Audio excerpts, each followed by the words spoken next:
Okey, gəlin başlayaq. Deməli, 6.1-ci sualdan başlayaq. 6.1-ci sualda deyir ki, the economic level is very low in Ecuador. Ekvadorda deyir iqtisadi səviyyə aşağı idi. Gəlin həmin hissəni mətndə tapaq. Baxın, burada yazılıb ki, but Ecuador is not reached by economic standards. Yəni, Ekvadorun iqtisadi standartları aşağıdır, zəngin deyil. Onda deməli 6.1 true olacaq. 6.2-ci suala baxaq. Deyir ki, the scientists investigated. Investigate sözünün mənası araşdırmaq deməkdir. Əgər bilmirsinizsə qeyd edin. Deyir ki, alimlər araşdırmışdı 650 dənə cəngəlliyi and found several kinds of trees və bir çox növ ağaclar aşkar eləmişdilər. Gəlin həmin hissənin mətnində tapaq. Baxın, yazılıb ki, when scientists studied trees in the Yasuni National Park in Ecuador's unspoiled rainforest. They found over 650. 650'den yuxarı yəni. Amma burada nə yazılıb? 6.2-ci sualda dəqiq şəkildə 650 yazılıb. Over olduğuna görə 6.2 false olacaq. Çünki orada dəqiq 650 demir, axı deyir 650-dən çox. Sonra baxaq 6.3-cü suala. Deyir ki, sorts of trees in Ecuador are much more than in the US and Canada. Ekvadordakı ağacların tipləri US-də və Kanadadakindən daha çox idi. Gəlin həmin hissənin mətnində tapaq. Deməli, həmin hissəyə baxsaq, yazılıb ki, species of trees elə həmin cümlənin tamamıdır. Ekvadorda 650-dən çox ağac növü tapmışdılar. Hansı ki, more than the total number in all of the US and Canada combined. Hansı ki deyir, US-də və Kanadada ümumi miqdarı ondan çox idi. Burada da deyir ki, US və Kanadadan çox idi. Deməli, 6.1 olacaq true. Sonra baxırıq 6.4-cü suala. 6.4-cü sualda just one country promised to help Ecuador within 13 years. Deyir ki, yalnız bir dənə ölkə söz vermişdi ki, Ekvadora kömək eləyəcək 13 il ərzində. Gəlin həmin hissəni mətnində tapaq. Səhv eləmirəmsə ancaq Germaniya idi, Almaniya. Yazılıb ki, very few countries have shown interest. Çox az ölkə maraq göstərmişdi. Biz only Germany promising $800 million over 13 years. Yalnız deyir Almanya idi ki, 800 milyon dollar söz vermişdi 13 il ərzində. Deməli 6.4-cü sualda true olacaq. 7-yə baxaq. Mr. Acosta's plan met with problems as. Deyir ki, Mr. Acosta'nın planı problemlərlə qarşılaşdı. As. Burada yoldaşlar as çünki mənasında işlənir. Mən sizə demişdim ki, 3 dənə söz var, hansı ki essedə bunlardan istifadə edərsiniz. Çünki kimi. Biri as'dir, biri since'dir. Bir də bildiyimiz because'dur ki, bunlar üçü də çünki deməkdir. Essedə hər dəfə because yazmaq istəmirsinizsə, as-lə since-dən də istifadə edə bilərsiniz. Bu da bir dənə qeyd olsun sizə. Deməli, deyir ki, Mr. Acosta'nın planı problemlərlə qarşılaşdı. Çünki çox az ölkə ona maraq göstərmişdi. Gəlin həmin hissəni tapaq. Yazılıb ki, Mr. Acosta'nın planından əslində burada danışmağa başlayır. Amma niyə problemlərlə qarşılaşdığı bax buradadır. But the plan has met with problems. Amma problemlərlə qarşılaşdı. Çünki very few countries have shown interest. Çünki çox az ölkə maraq göstərmişdi. Həmin hissəni tapaq. Elə olduğu kimi var. Very few countries were interested in. Cavab olacaq Y variantı. Sonra keçək 8-ci suala. 8-ci sualda deyir ki, why did the oil minister block the development of country's oil field? Niyə deyir Neft Nazirliyi ölkənin neft sahəsinin inkişafını bloklamışdı? Niyə bloklamışdı? Gəlin həmin hissəni tapaq mətndə ki, yazılıb ki, 8-ci sualın cavabı olaraq. Görək niyə bloklamışdı? Elə mətnin ilk cümləsində yazılıb ki, one thing you do not expect an oil minister to do. Deyir ki, Neft Nazirliyindən gözləməyəcəyin bir hərəkətdir ki, o öz ölkəsinin blocks the development of his own country's oil fields. Öz ölkəsinin neft sahəsinin inkişafını dayandırırdı. Və sonra deyir ki, çünki niyə dayandırmışdı? Poor country idi, həm kasıb ölkə idi, hansı ki, whose main income is from oil exports, ölkəsinin çox gəliri neft ixracatından gəlirdi. Sonra Ekvador ekonomik cəhətdən standartları aşağı idi, biomüxtəlifliyi aşağı idi. Ona görə də o bunun bloklamaq istəyirdi. İndi gəlin görək həmin hissə harda verilib. Yazılıb ki, he believed by leaving the oil reserves beneath the park untouched. O inanırdı ki, neft ehtiyatlarını parkın altında toxunulmaz eləyəcək and trees would be protected və ağaclar qorunacaq. Əslində, ağacların qorunmasını da buna səbəb olaraq verə bilərik. Çünki biz bayaq nə qeyd elədik burada? Həm iqtisadi standartları aşağı idi, həm bu səbəbi verə bilərik. Həm də yazılıb ki, in terms of biodiversity, həm də biomüxtəlifliyə görə bunu istəyirdi. Onda deməli biz buna ağacları qorumaq üçün səbəb kimi götürə bilərik. Elə ona görə A variantı düz olacaq. Gəlin digər variantlara da baxaq. Deyir ki, he wanted to improve the other fields of the country, such as textile industry. Deyir, o istəyir ki, ölkəsinin digər sahələrini inkişaf etdirsin. Məsələn, tekstil kimi, parça yəni sənayesi kimi, yox. He tried to save the country's economy. Ölkənin iqtisadiyyatını qorumaq istəyirdi. By requesting money from the international community, beynəlxalq icmadan pul xahiş eləyərək yox. Because many countries like Nigeria and Guatemala use this way of development. Çünki Nigeria ilə deyir, Guatemala da belə bir yoldan istifadə eləmişdi, yox.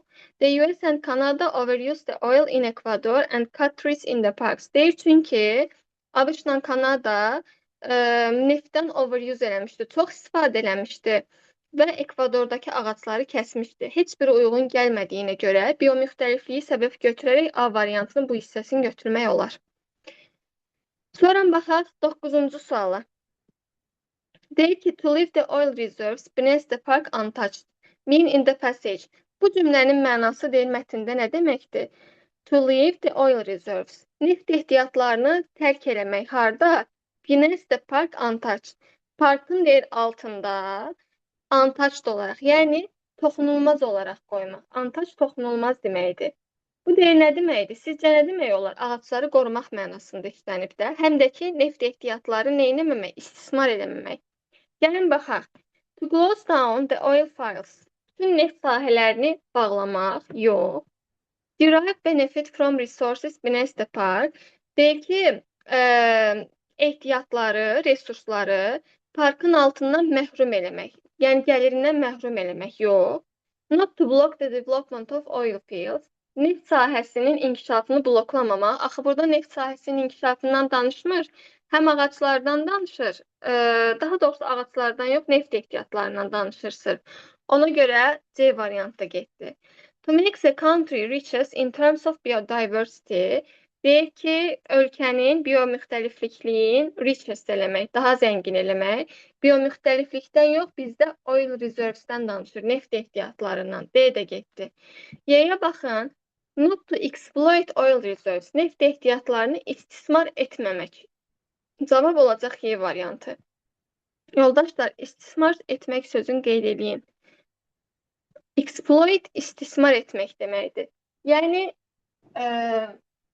waste eləmək də israf eləmək. Düzgün cavab olacaq Y variantı.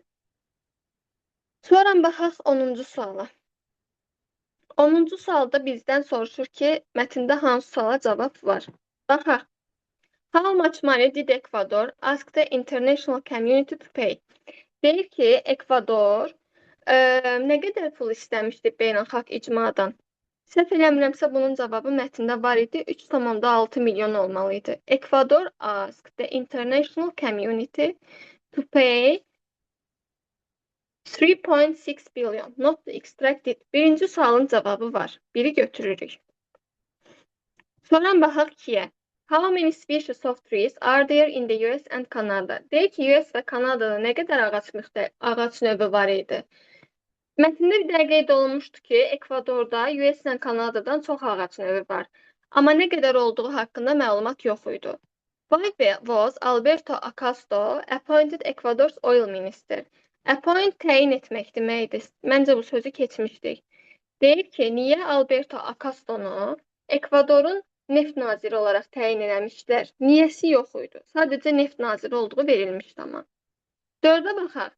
Why Mr. Acosta's plan met with problems? Niyə Mr. Acosta'nın daha doğrusu planı problemlərlə qarşılaşmışdı? Niyə? Çünki həm Ekvadorda, gəlməmişsən tapaq, met with problems bayaq baxmışdıq. Bax, yazılıb ki, Mr. Acosta said, bu onun planıdır. Wanted the oil companies not to destroy this natural riches. İstəyirdi ki, bu natural resursları məhv eləməsinlər şirkətlər. Və neft ehtiyatlarını qorumaq istəyirdi, düzdür. Amma problemlərlə qarşılaşmışdı. Both from within Ecuador and from outside. Həm Ekvador tərəfindən, həm də kənar ölkələr tərəfindən problemlərlə qarşılaşmışdı. Buna görə də baş tutmamışdı. 4-cü sualın da cavabı var. Götürürük. 5-ə baxaq. How much money did Guatemala promise to Ecuador? Deyir ki, Guatemala Ekvadora nə qədər pul söz vermişdi? Bu yox idi. Bizə bir dənə Almaniyanın nə qədər pul söz verdiyi var idi. Amma Guatemala'nın verdiyi söz yox idi. Deməli, 10-cu sualda düzgün cavabımız olacaq 1-lə 4. Mətndə problem qaldı, yoldaşlar.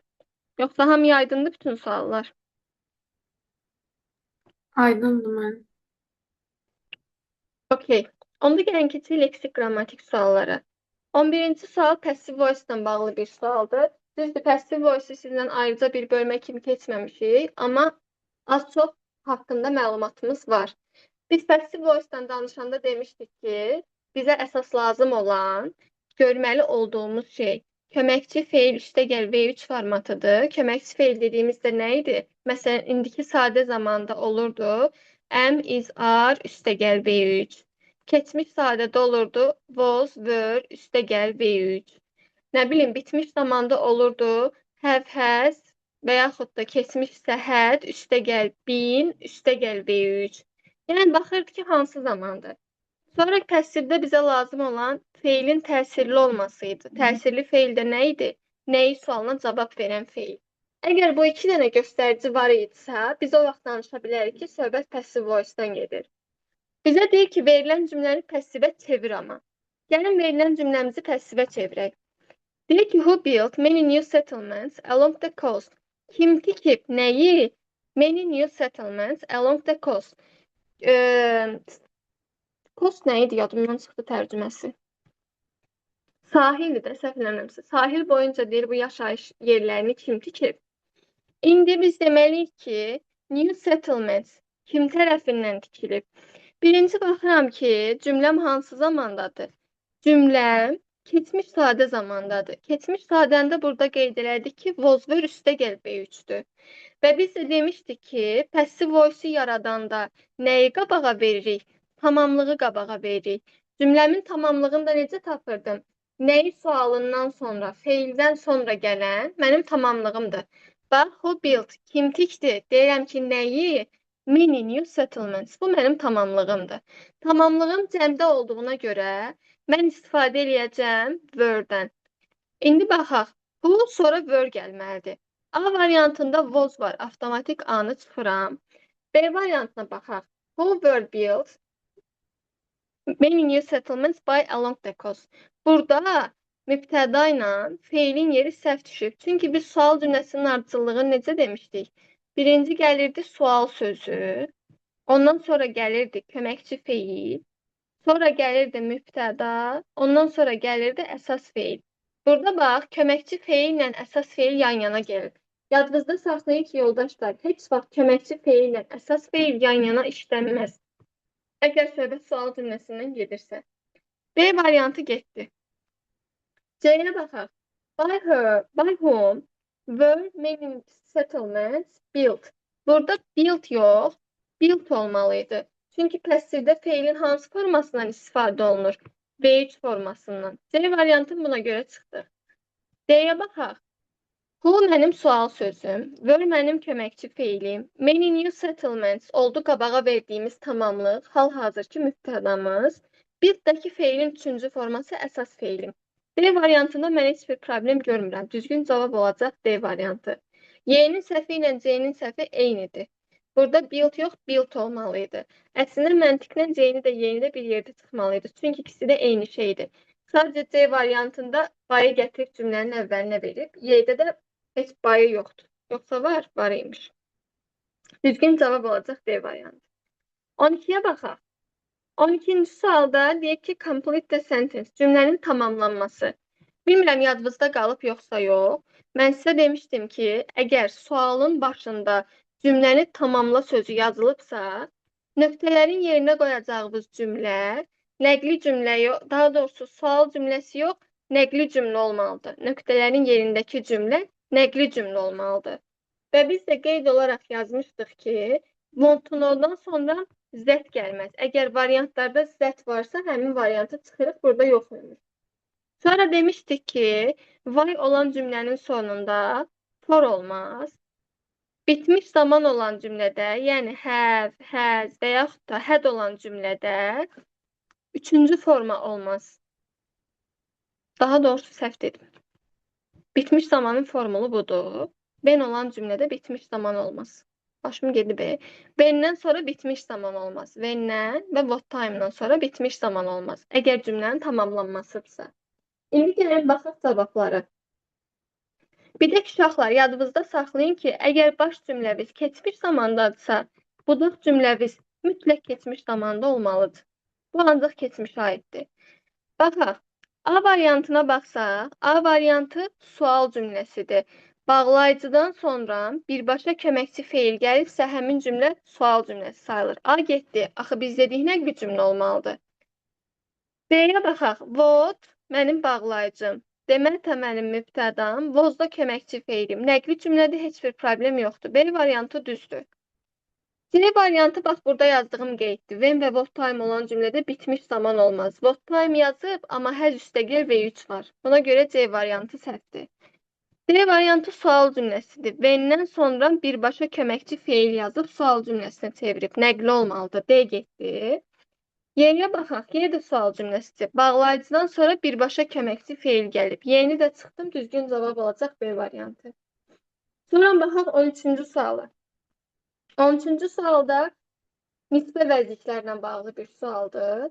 Biz demişdik ki, əgər cümlədə nöqtələrdən əvvəl canlı isim varsa, onu nə ilə işlədirik? Who ilə, who-nu əvəz eləyə bilərik və yaxud da whom-la. Baxır da, yəni, özündən sonra da nə gəlir? Özündən sonra birbaşa feil gəlib.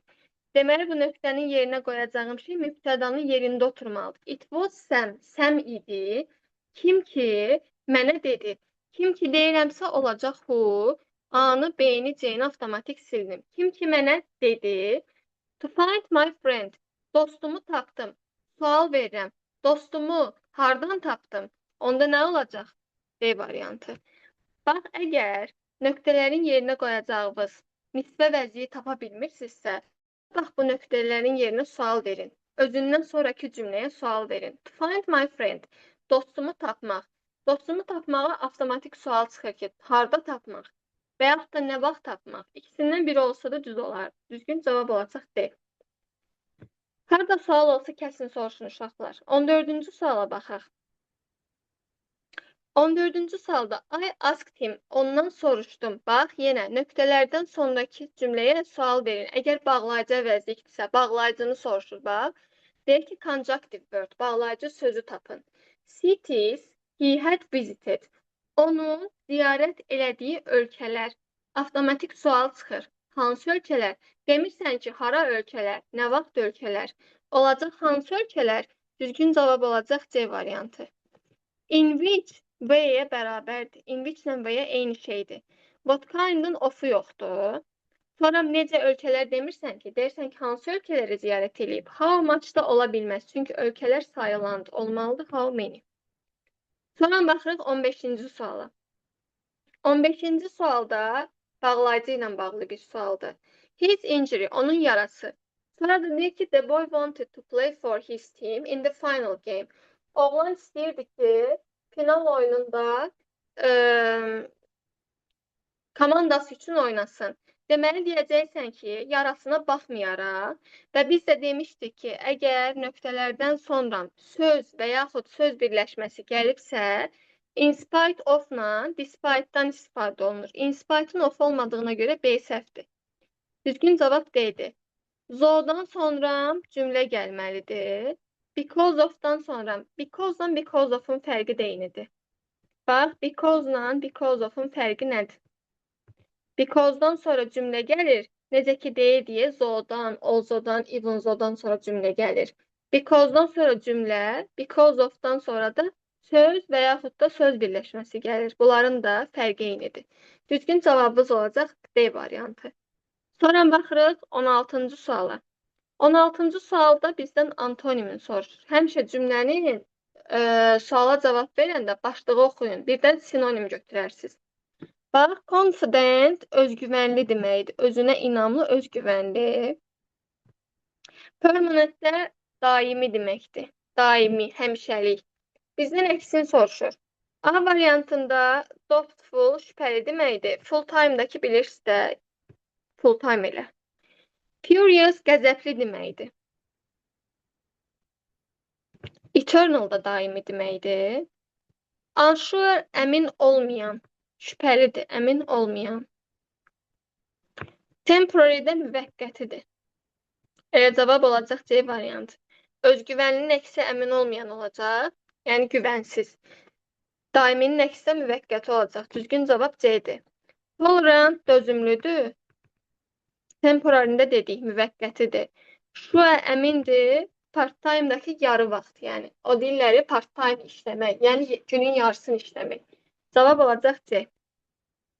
Sonra baxırıq 17-ci suala. Məntiqi sonluğun tamamlanmasıdır. We conclude our lecture. Deyək ki, mühazirəmizi yekunlaşdırdıq. With this motto. Yoldaşlar, motto Davis şüar deməkdir. Deyək ki, biz mühazirəmizi bu şüarla yekunlaşdırdıq. It will never do. Heç vaxt edilməməlidir. Əgər heç vaxt edilməməlidir deyirsə, mənfilərin götürəcəksiniz. Mənfi bir şey edilməməlidir, çünki burada never var. Yəqin ki, bu sizi çaşdırıb götürüb müsbətləri yazmışsınız. To think of the world's future, dünyanın gələcəyini düşünmək. Bu müsbət bir şeydir, bunu götürmürəm. Punish innocent people, günahsız insanları cəzalandırmaq daha doğrusu. 1-2 olacaq, heç vaxt günahsızları cəzalandırmamalısan. Pollute environment, ətraf mühiti çirkləndirməmək, bu da mənfidir. Worry about global warming, qlobal istiləşmə ilə bağlı narahat olmaq, bu müsbət bir şeydir. 2 ilə 3 mənfi olduğuna görə cavabımız olacaq 2-3. A variantı. Sonra baxaq 18-ci suala. Deyir ki, life is full of surprises means. Həyat sürprizlərlə doludur nə deməkdir? A'da deyir ki, nothing surprising happens in life. Həyatda şok edici heç nə baş vermir. Bu tamamilə əks fikirdir. Life is meaningless without surprises.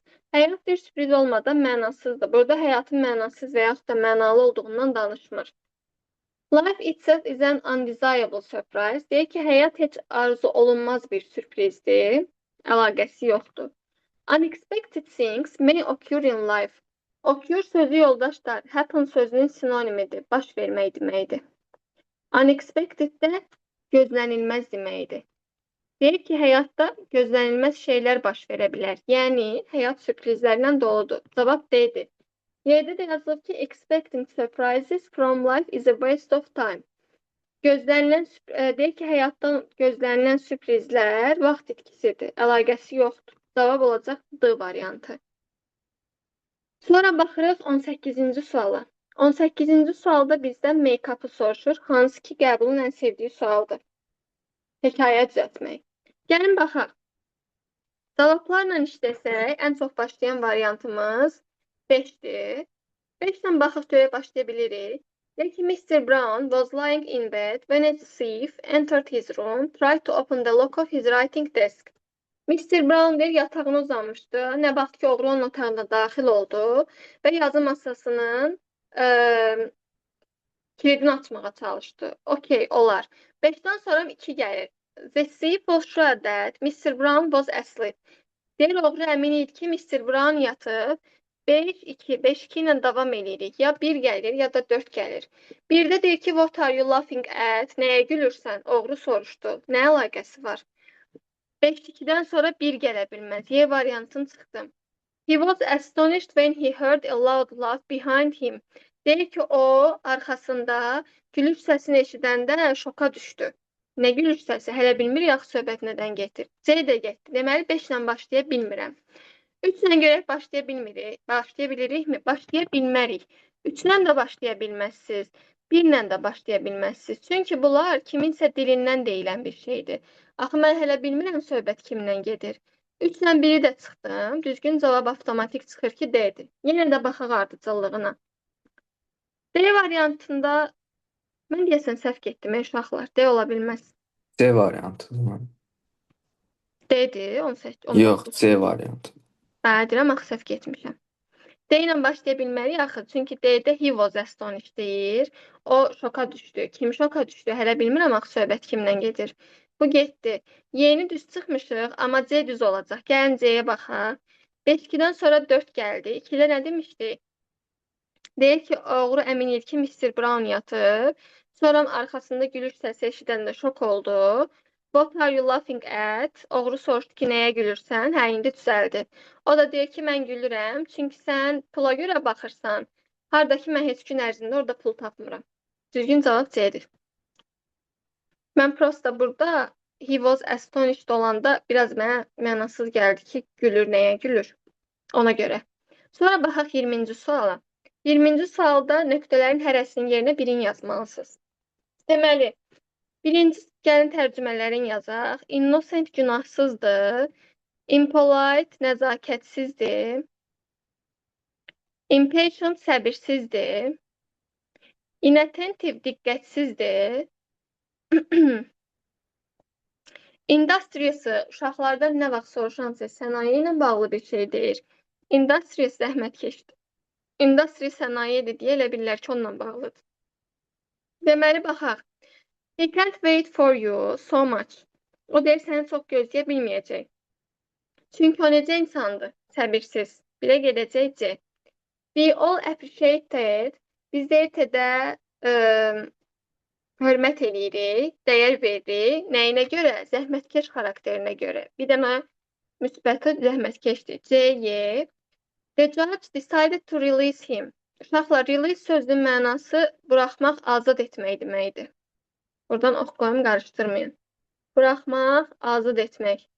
Deyir ki, hakim onu buraxmağa qərar verdi. Çünki o günahsız idi. Cavab olacaq A. 1C, 2-yə, 3-ə. O birlər heç birinə getmir. Testlə bağlı, quizlə bağlı sual olan var. Başa düşmədiyiniz, aydın olmayan məqam varsa deyin baxaq.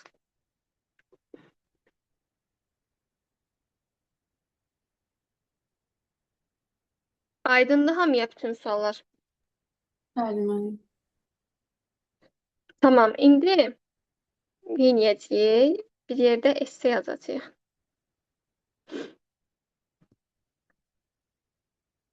Bir dəqiqə. Görün, burada boş yer var, yox deyə. Esseni harda yazaq? PDF tapın, boş yerini açaq. Burada deyəsən var idi.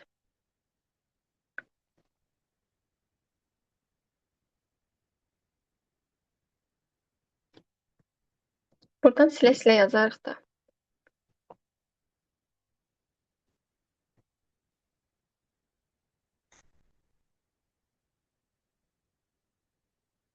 Deməli, sizə verdiyim bir dənə essenin adına baxım, sonra ona əsasən davam edək. Verdiğimiz essenin adı odur ki, face-to-face communication is better than other type of communication. Üzvü ünsiyyət digər ünsiyyət tiplərindən daha yaxşıdır, such as letters, email or telephone calls. Məsələn, deyir, məktublar, email və yaxud da telefon zəngləri ilə. Sən bu fikirlə razısan, yoxsa narazısan? Biz əqri-disəqri sesində demişdik ki, ya həmin fikirlə razı oluruq, ya da həmin fikirlə narazı oluruq. Razıyıqsa sonuna kimi razıyıq, narazıyıqsa sonuna kimi narazıyıq.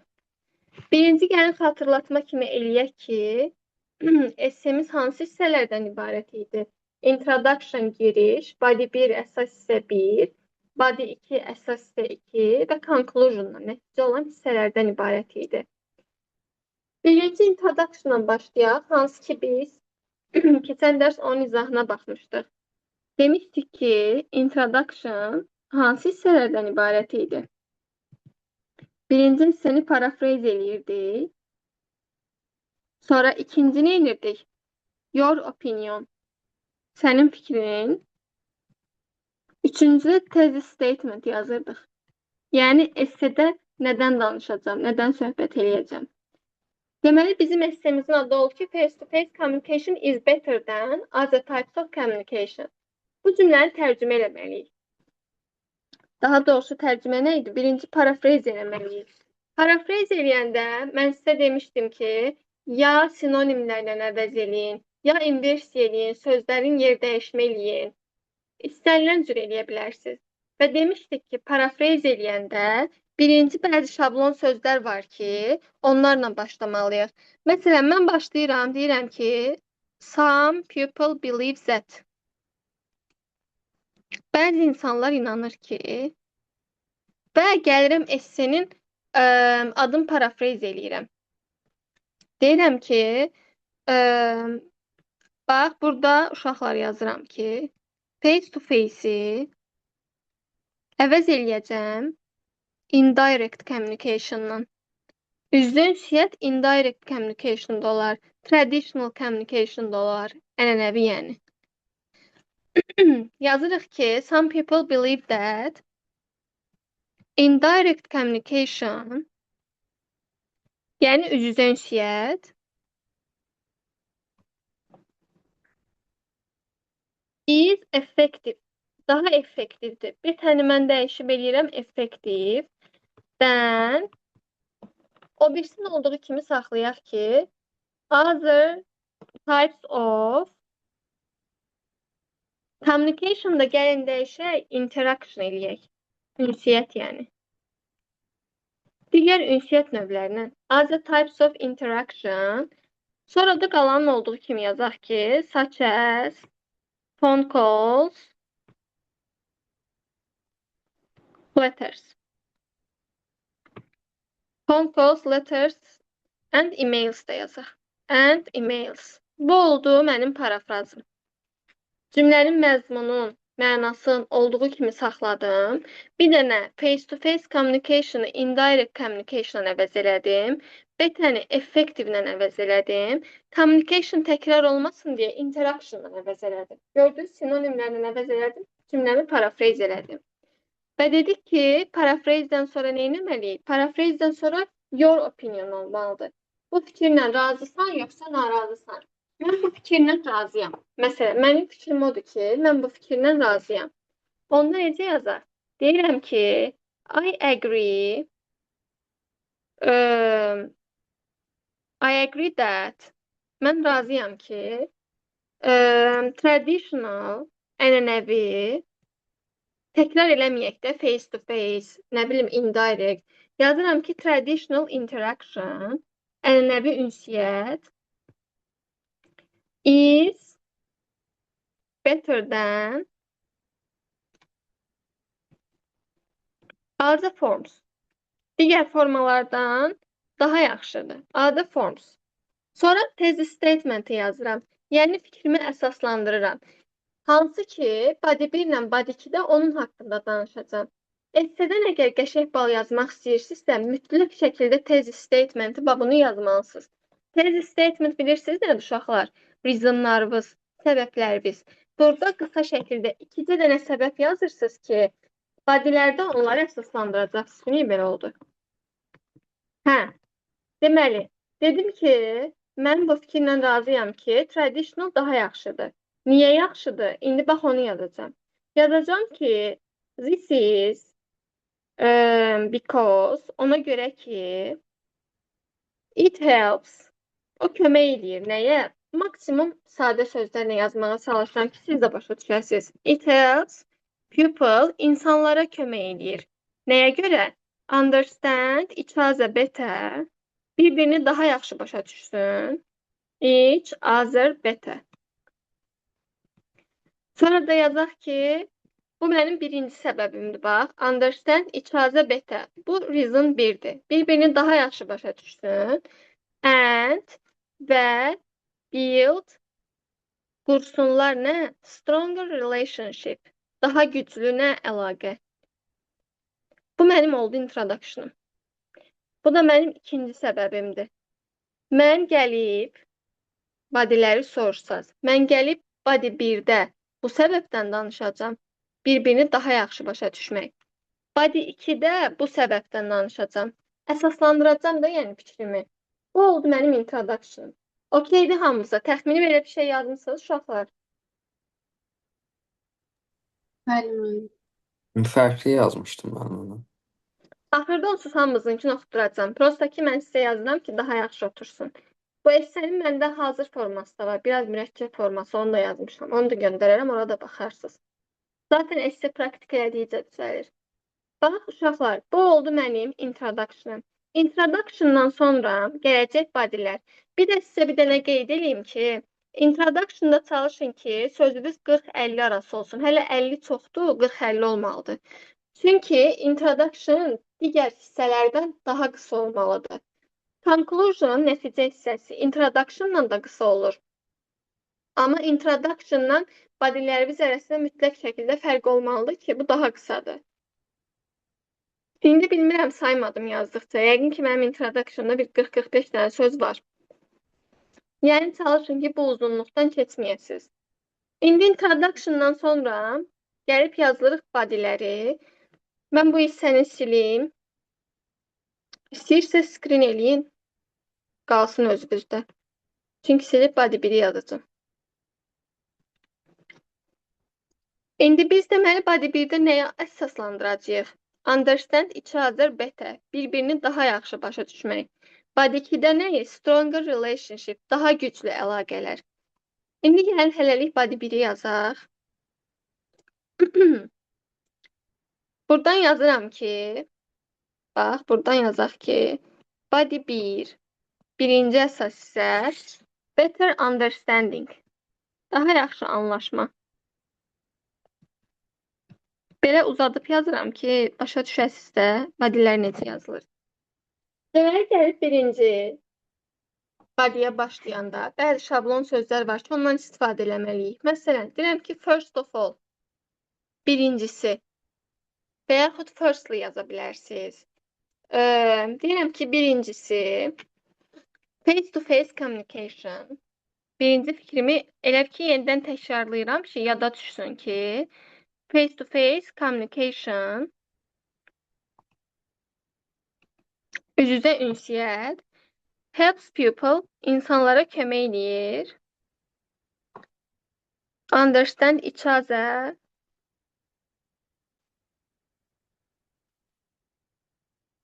more clearly, bir-birini daha yaxşı başa düşməyə kömək eləyir, daha aydın başa düşməyə kömək eləyir. Sonra deyirəm ki, insanlar nə vaxt ki üz-üzə danışır, when people, əsaslandırıram da səbəbimi ki, niyə bu fikri demişəm mən. When people talk, nə vaxt ki insanlar danışır, in person. Yoldaşlar, in person face to face deməkdir. Bayaq qeyd elədim. When people talk in person, tutaq ki, insanlar üz-üzə danışanda nəyi görürlər? Üz ifadələrini görə bilirlər və body language, bədən dilində jestləri, mimikaları görə bilirlər. İndi onu necə yazaq? Yazırıq ki, they can see, onlar görə bilirlər nəyi? Bir-birinin, each others, tutaq ki, üz mimikalarını, üz ifadələrini, facial expressions və nəyi? Bədən dilini. Bədən dili də body language. Bu mənim əsaslandırmam. And body language. Sonra dalıca, bunların dalıca nə yazaq? Biraz da fikrimizi əsaslandıraq ki, bədən dilini görəndə nə olur? These things, bu şeylər insanlara nəyə icazə verir? Nəyə göstərir? Deyək ki, these things can show emotions, emosiyalarını göstərir. Və deyək ki, ünsiyyəti daha nə edir? mənalı eləyir tutaq ki. And make conversation ünsiyyətimizi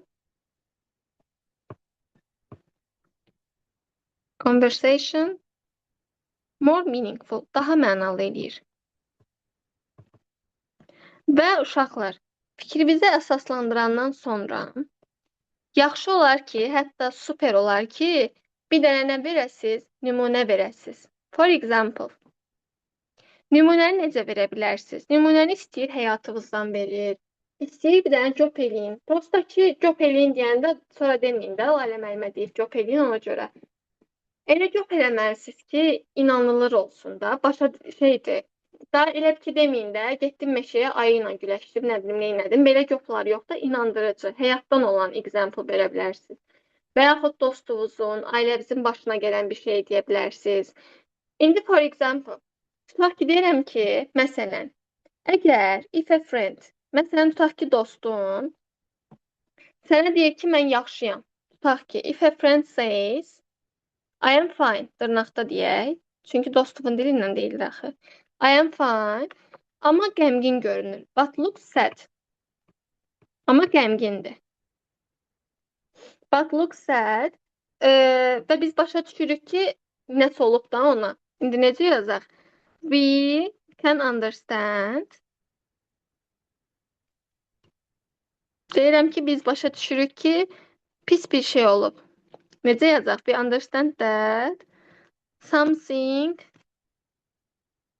pis bir şey olub, maybe wrong. Elə ki, example'ımızı davam edirik. Deyirəm ki, indi buna baxmayaraq, lakin however in text message, amma yazılıda, yəni online danışanda onu başa düşmək, insanın real hisslərini başa düşmək daha çətindir. Necə deyək? In text message it can be difficult. Çətin ola bilər. Nə çətin ola bilər? To understand, insanların real hisslərini başa düşmək çətin ola bilər. To understand the person's real feelings. Və bu hələ body'mizdə, body birimizdir. Görürsünüz, beta understanding'i belə əsaslandıracaqsınız. Ümumiyyətcə, body'ləri belə əsaslandırırsınız. İndi yazaq ki, body'mizi yekunlaşdıraq. Buna görə də yazıram ki, therefore, that's why da yaza bilərsiniz. Mən therefore yazdım. Therefore, üzdə danışmaq, talking face to face,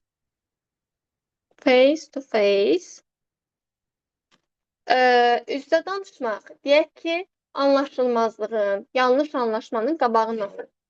Face to face can prevent, qarşısını alır, yanlış anlaşılma da olacaq, misunderstanding. Bu oldu bizim birinci body'miz. Okeydir uşaqlar, body'lərdə nə edirsiniz? Deməli, neynədir? Birinci, mənim səbəbim, introduction'da verdiyim səbəbim. Yadınızda saxlayın ki, essenin qanadı yox, hətta onurğası introduction'dır. Əgər introduction'ı belə necə deyim, ideal şəkildə yazmısınızsa, body'lərdə heç bir problemimiz olmayacaq. Çünki body 1-i də yazanda, body 2-ni də yazanda, conclusion'u da yazanda introduction'dakı səbəbləri bizdən həmişə istifadə edəcəksiniz. Və mənim bu beta understanding'im hardan gəldi? Introduction'dakı thesis statement'də.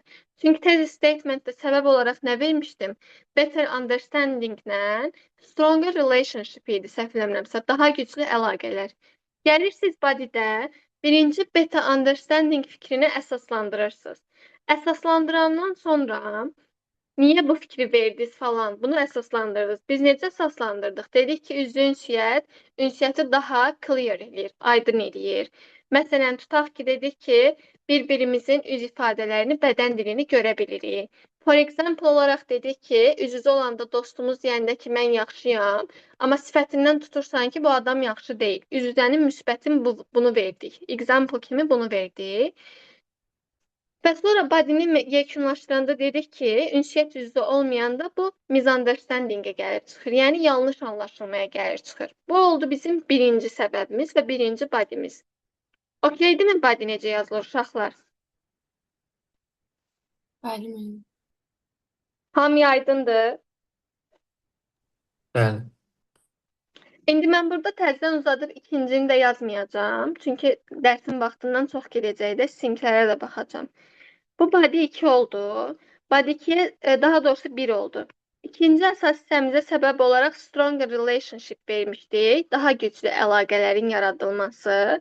Daha güclü əlaqələrin yaradılmasına da necə əsaslandıra bilərik? Düzdür, yazmayacağım. Prosta sizə deyirəm ki, biləsiz də niyə elə demişdik.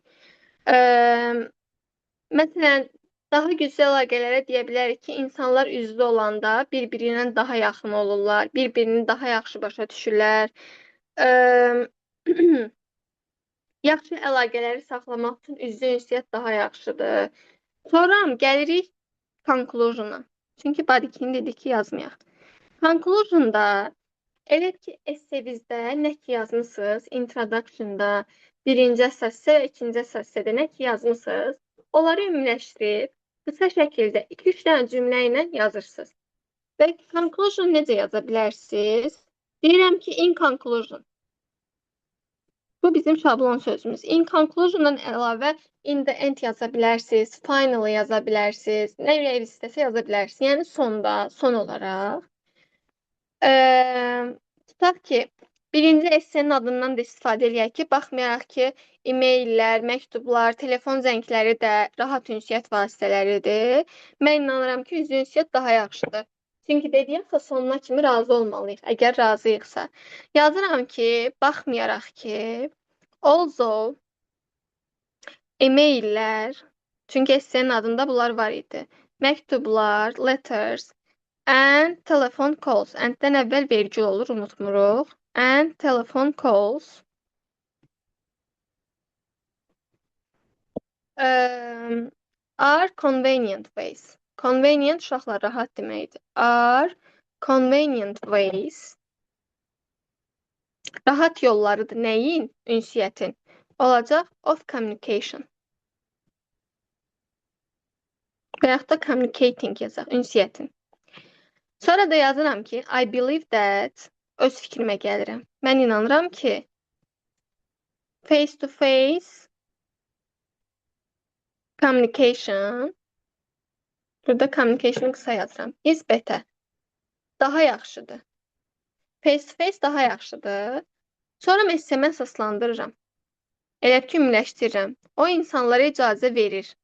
It allows people to understand, başa düşməyə imkan verir. Nəyə? Nəyə demişdik? Emotions.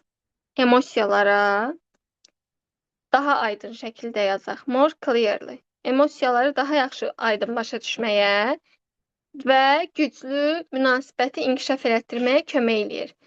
And helps them, onlara kömək edir. Nəyə? İnkişaf etdirməyə. Develop stronger relationships. Güclü əlaqələr yaratmağa kömək eləyir. For these reasons, bu səbəblərə görə, esseni bitirirəm. For these reasons, üzvə ünsiyyət yazaq ki, həyatımızın önəmli bir parçasıdır. Direct communication, təkrarlanma olmasın deyə. Direct communication remains, qalır. Remain qalmaq deməkdir. Remains an essential part of our lives. Həyatımızın önəmli parçası olaraq qalır. Bu da oldu mənim essemin nəticəsi. Nəticədə neynədik? Birinci essenin adından istifadə elədik ki, belə-belə ünsiyyət vasitələri də olmasına baxmayaraq, mənə görə üzvə daha yaxşıdır. Sonra elədik ki, biraz fikirlərimizə dəyişiklik edirik cümlələrimizdə ki, təkrarlanma olmasın. Deyirik ki, emosiyalarımızı daha aydın eləyir, daha güclü əlaqə yaradır. Bu səbəblərə görə üzvə ünsiyyət həyatımızın önəmli bir parçası olaraq qalır. Essenin necə yazılması hamımız aydındır uşaqlar. Yəni az-çox olsa da okeydir hamımıza. Bəli, müəllim. Bəli. Keçən dərs iştirak eləməyən yoldaşlarımız var idi. Yəqin ki, onlara da aydın olar. Əslində rekordunu da atmışdım ki, baxasınız necə olur. Əgər aydındırsa, gəlin rekordu dayandıraq və sizə keçək.